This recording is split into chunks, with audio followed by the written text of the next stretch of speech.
आपण पाहत आहात आपल्या हक्काचे प्रतिध्वनी न्यूज. भरधाव डंपरच्या धडकेत विवाहिता ठार, पती जखमी. आमचे सांगली प्रतिनिधी मुकुंद मोहिते कळवतात की सांगली शहरातील अत्यंत वर्दळीच्या विश्रामबाग येथील आलदर चौकात आज बुधवार दुपारी 12 वाजण्याच्या सुमारास एक भीषण अपघात घडला. भरधाव डंपरने पाठीमागून जोरदार धडक दिल्याने दुचाकीवरील विवाहितेचा चाकाखाली चिरडून जागीच करुण अंत झाला, तर तिचे पती नशीब बळकट असल्याने थोडक्यात बचावले असून किरकोळ जखमी झाले आहेत.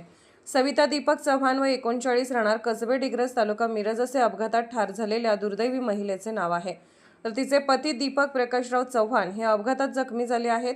या प्रकरणी डंपर चालक मोहम्मद अफसर राहणार उत्तर प्रदेश याच्या विरुद्ध विश्रामबाग पोलीस ठाण्यात गुन्हा दाखल करण्याचे काम उशिरापर्यंत सुरू होते.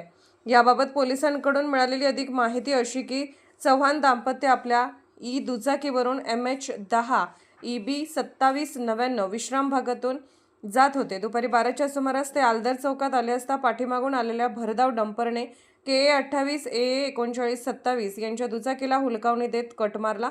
अचानक झालेल्या या प्रकारामुळे दीपक चव्हाण यांचा गाडीवरील ताबा सुटला.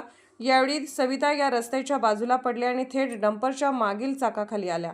डंपरचे चाक डोक्यावरून गेल्याने त्यांचा जागीच मृत्यू झाला, तर दीपक हे रस्त्याच्या दुसऱ्या बाजूला फेकले गेल्याने किरकोळ जखमी झाले.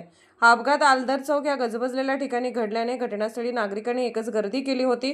त्यामुळे काही काळ या मार्गावरील वाहतूक पूर्णपणे ठप्प झाली होती. अपघाताची माहिती मिळताच विश्रामबाग पोलीस ठाण्याचे निरीक्षक सुधीर भालेराव व वाहतूक शाखेचे पोलीस निरीक्षक अजय सिंदकर यांनी ताफ्यासह घटनास्थळी धाव घेतली. पोलिसांनी तातडीने पंचनामा करून मृतदेह उत्तरीय तपासणीसाठी शासकीय रुग्णालयात रवाना केला. पोलिसांनी डंपरसह चालकाला ताब्यात घेतले आहे. आलदर चौकात वाहतूक पोलीस गायब. अपघाताचे सत्र सुरूच. आलदर चौक परिसरात नामांकित शाळा, महाविद्यालये, शॉपिंग मॉल आणि व्यापारी संकुले असल्याने येथे दिवसरात्र वाहनांची मोठी वर्दळ असते. यापूर्वी या चौकात नियमित वाहतूक पोलीस तैनात असायची, ज्यामुळे वाहतुकीवर नियंत्रण राहत होते. मात्र गेल्या काही दिवसांपासून या ठिकाणी वाहतूक पोलीस गायब असल्याने वाहनधारकांची मनमानी वाढली आहे. रस्त्याच्या दुतर्फा होणाऱ्या बेकायदेशीर पार्किंगमुळे रस्ता अरुंद झाला असून दररोज छोटे मोठे अपघात होत आहेत. प्रशासनाच्या या दुर्लक्षामुळेच आज एका महिलेला आपला जीव गमवावा लागल्याची संतप्त भावना नागरिकांमधून व्यक्त होत असून या चौकात तातडीने कायमस्वरूपी वाहतूक पोलीस तैनात करण्याची जोरदार मागणी केली जात आहे.